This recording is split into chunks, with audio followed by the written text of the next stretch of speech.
네, 지난 주말 서울로 들어오려는 농민들을 가로막았던 남태령 경찰 차벽이 시민의 힘으로 28시간 만에 열렸습니다.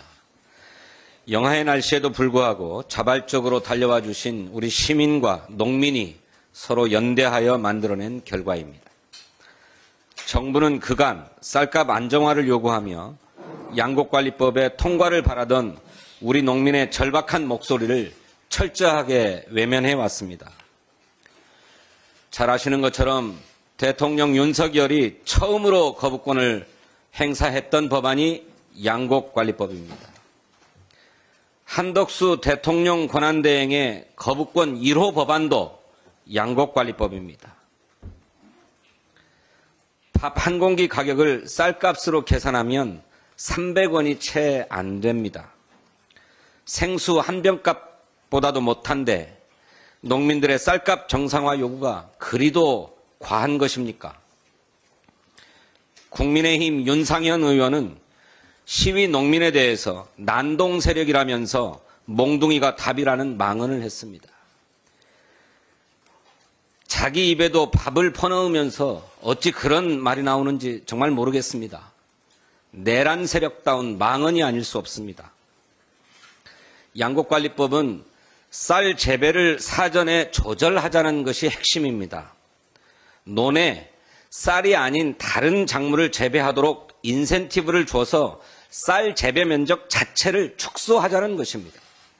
그러고도 쌀이 남아서 쌀값이 폭락하면 이것을 국가가 매입해 주자는 것입니다.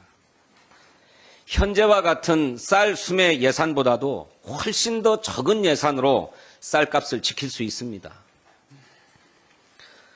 대통령이 직무정지되고 국무총리가 대행을 맡았지만 이 내각에 거는 국민의 기대는 없습니다.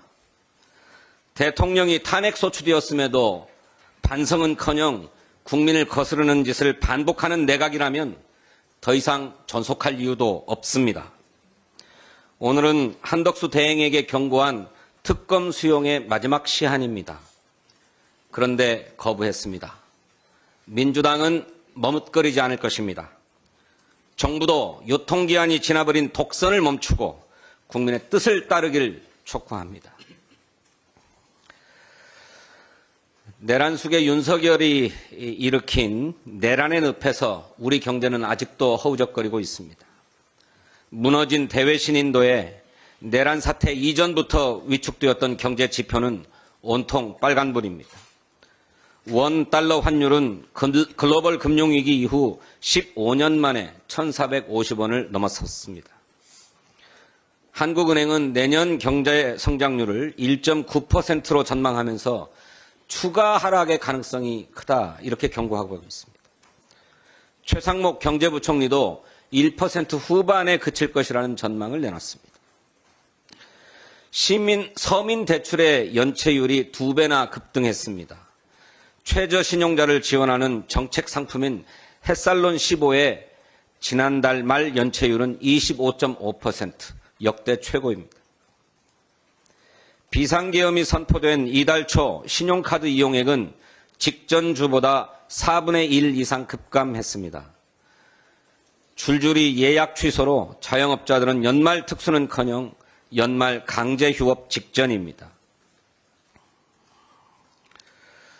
전문가들은 올해 세수 결손이 정부의 예상보다도 훨씬 더 커서 최소 35조 원에 이를 것이라고 전망합니다.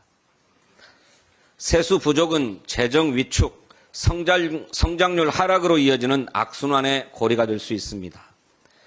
지금 정부가 할 일은 내수 부진, 소비 침체를 해결하는 일입니다. 추경은 선택이 아닌 필수입니다. 그런데도 정부는 추경보다 예산 조기 집행부터 하겠다고 합니다. 지금껏 계속 해오지 않았습니까? 언발의 오줌 누기식 재정 대책만 언제까지 반복할 생각입니까? 내란 사태로 가속화된 경제 위기 극복에 힘을 모아야 합니다. 추경, 민생경제 입법부터 내란 특검, 김건희 특검 등 내란 사태 이후에 산적한 현안을 푸는데 정부와 국민의힘의 전향적인 입장 변화를 촉구합니다. 내란 속에 윤석열의 시간을 벌어주려다 민생경제의 데드라인을 넘지 말기를 바랍니다. 국민 여러분, 메리 크리스마스. 감사합니다. 네, 이어서 이정문 정책위 부의장의